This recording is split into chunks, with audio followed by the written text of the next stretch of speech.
श्री गणेशाय नमो नमः। सरस्वती नमस्तुभ्यं वरदे कामरूपिणी विद्यारंभम करिष्यामि सिद्धिर्भवतु मे सदा।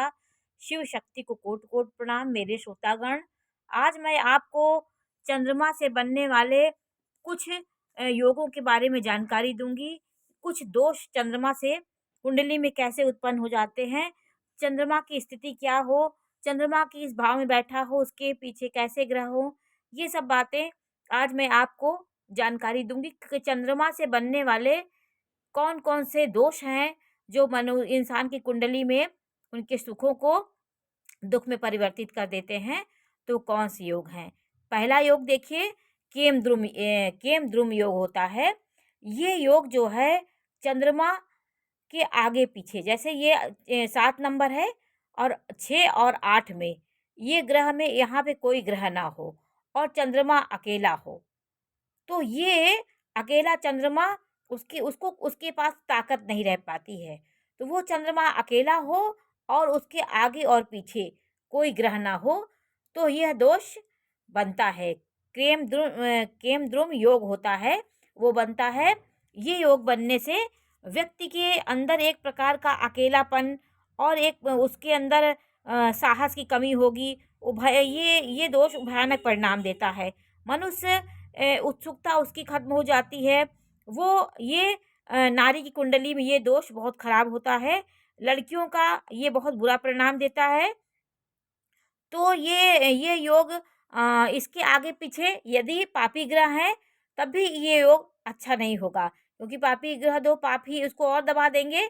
शुभ ग्रह अगल बगल नहीं हो, जैसे यहाँ शुक्र होता, बुध होता, बृहस्पति कोई भी होता, तो ये दोष ना होता। खाली चंद्रमा किसी भी भाव में चंद्रमा बैठा हो और उसके आगे और पीछे वाले कोई ग्रह ना अकेला बैठा हो, ये योग को बहुत ध्यान से देखना पड़ता है। तो ये केम द्रुम योग होता है। इसमें इंसान को परेशानियां देता है, ये योग अशुभ होता है। उसके बाद देखिए एक दोष आता है, ये दोष जो बनता है, जैसे यहाँ पे चौथे भाव में ये दोष अगर 6वें भाव में, 8वें भाव में और 12वें भाव में चंद्रमा बहुत निर्बल स्थिति में हो जाता है, तो ये दूषित भाव चंद्रमा के लिए है। चंद्रमा इन भाव में अगर ये योग बनता है तो बहुत घातक होता है। व्यक्ति गरीबी, अंधकार और दुखों से जूझता रहता है। तो और दूसरा योग देखिए, और एक योग हुआ, एक पितृदोष हुआ, वो भी चंद्रमा से बनता है। तो चंद्रमा यदि चंद्रमा जो है आपके जीवन में चंद्रमा का अच्छा होना, सूर्य का अच्छा होना, चंद्रमा मन का कारक होता है और सूर्य आत्मा का कारक होता है। मन हमारा निर्बल होगा तो हम कोई क्रिया नहीं कर पाएंगे, मन से ही सारी क्रियाएं होती हैं। तो पितृदोष राहु के कारण बनता है। राहु यदि चंद्रमा के साथ किसी भाव में हो तो ये पितृदोष लगता है। तो पितृदोष व्यक्ति के जीवन में आता है तो उसके हर काम में बाधाएं आती हैं। कोई भी शुभ कार्य करने से पहले कोई विपत्ति आ जाएगी, कोई परेशानी उसके जीवन में आ जाएगी, अच्छा होते होते काम बिगड़ जाएगा और वो व्यक्ति डिसीजन नहीं ले पाता है। वो क्या करना है क्या नहीं करना ये सोच उसकी नहीं हो पाती, वो दूसरे के सोच से चलता है, उसकी इच्छाएं उसके मन से कोई ताकत नहीं रह जाती। और ये योग यदि 6, 8, 12 भाव में बने, कोई भी दोष होता है और दोष का उसकी दोष में और वृद्धि होगी तभी जब वो 6, 8, 12 में हो, तो ये पितृदोष लगता है। राहु का दोष ज़्यादा भयानक होता है, केतु का दोष उतना भयानक नहीं होता है। तो केतु से लगने वाले जो दोष होते हैं पितृदोष, उसकी शांति उपाय से वो क्षीण भी हो जाते हैं। लेकिन चंद्रमा और राहु का जो ये सम्मिलन होता है ये बहुत बेकार होता है। और ये 6, 8, 12 भाव में बनता है। 6वें भाव, 12वें, 8वें भाव और 12वें भाव में ये योग बनता है। तो ये अपना बहुत भयानक प्रभाव देता है वो व्यक्ति के जीवन में सफलता। इसके लिए उपाय होते हैं, बहुत उपाय भी होते हैं। तो कोई भी योग हो, कोई दोष हो, उसकी जितना बड़ा व्यक्ति का रोग होगा, कष्ट होगा, उतनी बड़े उपाय भी कुंडली में अच्छे ज्योतिष आपको बताते हैं। तो इसके बारे में भी आपको जानकारी होनी चाहिए।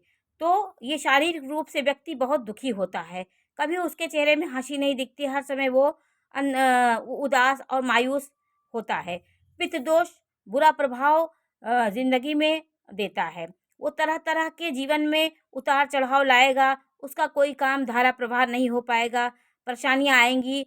और यदि राहु का अंश ज़्यादा हो और चंद्रमा का अंश कम हो, तो ये और भी घातक हो जाता है। और इनको देखना चाहिए। चंद्रमा यदि राहु के नक्षत्र, शतभिषा नक्षत्र, स्वाति नक्षत्र इसमें है तो ये और भी घातक हो जाएंगे। तो ये चंद्रमा इस नक्षत्र में, राहु के जो नक्षत्र होते हैं, शतभिषा नक्षत्र, स्वाति नक्षत्र, ये सब नक्षत्र में और भी भयानक हो जाते हैं। तो ये पितृ दोष हुआ। और अब मैं आपको विष दोष के बारे में जानकारी दूंगी कि विष दोष कैसे बनता है। विष दोष, चंद्रमा और शनि आपस में कहीं भी बैठे हों तो विष दोष का निर्माण होता है।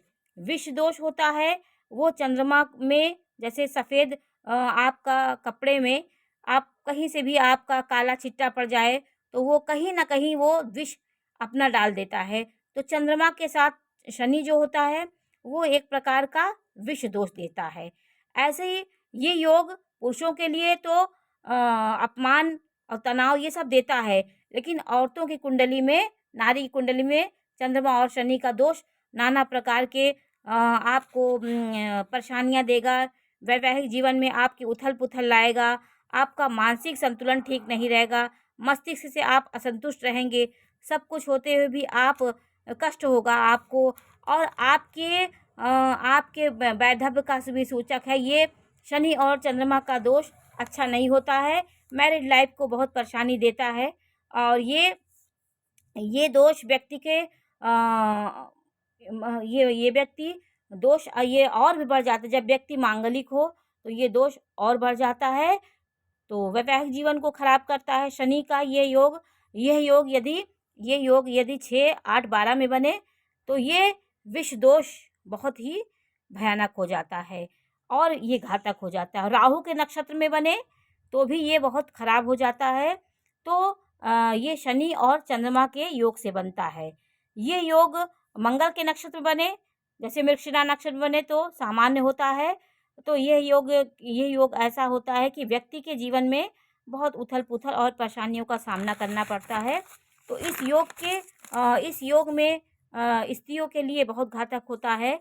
जीवन में सब कुछ होते हुए भी उसके जीवन में परेशानियों का उसे सामना करना पड़ता है।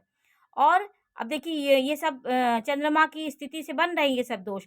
और अमावस दोष देखिए, अमावस्या जब होती है, जब अमावस्या होती है तो क्या होता है, अमावस्या में सूर्य और चंद्रमा एक जगह हो जाते हैं। सूर्य चंद्रमा एक जगह हो जाते हैं। जितना सूर्य चंद्रमा के दूर रहेगा, चंद्रमा सूर्य के दूर रहेगा उतनी उसकी शक्ति बढ़ती जाएगी। जितना वो पास रहेगा तो चंद्रमा के तेज से वो अपनी कला को, अपनी प्रतिभा को वो दबा देता है। जैसे सूर्य के सामने कोई दीपक जलाइए तो वो कोई अस्तित्व नहीं रखता, उसी प्रकार कोई विग्रह उसके साथ होता है तो वो क्षीण हो जाता है, उसकी शक्ति क्षीण हो जाती है। तो अमावस दोष, जितना चंद्रमा दूर होगा उतना ही उसके लिए अच्छा होगा। शुक्ल पक्ष की पंचमी और कृष्ण पक्ष की पंचमी तक जो चंद्रमा होता है उसके अंदर बल होता है, उसके बाद उसके अंदर बल की कमी हो जाती है। तो सूर्य के पिछले भाग में हो, जैसे सूर्य है इसके इधर हो तो ये कृष्ण पक्ष का होगा चंद्रमा, और इधर होता है तो ये शुक्ल पक्ष चालू होता है। तो चंद्रमा की स्थिति से आप चंद्रमा के आगे की इधर की ओर दाएं अगर चंद्रमा जा रहा है सूर्य के तो वो शुक्ल पक्ष का है, बाएं जा रहा है तो कृष्ण पक्ष का चंद्रमा है। तो इसी से हम पक्ष की जानकारी लेते हैं। चंद्रमा सूर्य के जितने दूर होगा उतनी अपनी वो शक्ति देगा। तो आज मैं आपको ये दोषों के बारे में जानकारी दी, अमावस दोष कैसे होता है। तो ये दोष हमारे जीवन में बहुत भूचाल मचाते हैं, तो इस बारे में मैंने आपको जानकारी दी। और नीच का भी एक दोष होता है। चंद्रमा यदि 8वें में हो, वृश्चिक राशि में हो तो भी एक नीच दोष होता है। वो नीच दोष होता है व्यक्ति के 6, 8, 12 में हो, वो नीच दोष होता है। चंद्रमा उसमें नीच का हो जाता है। वो व्यक्ति अपनी सोच समझ उसके अंदर नहीं होती, ये दुख देता है। और जीवन में किडनी बीमारी, आपको अंदर के पेट की बीमारी दे देगा, आपको हर तरह की बीमारियों का सामना आपको करना पड़ता है। तो चंद्रमा से ये बनने वाले योग होते हैं।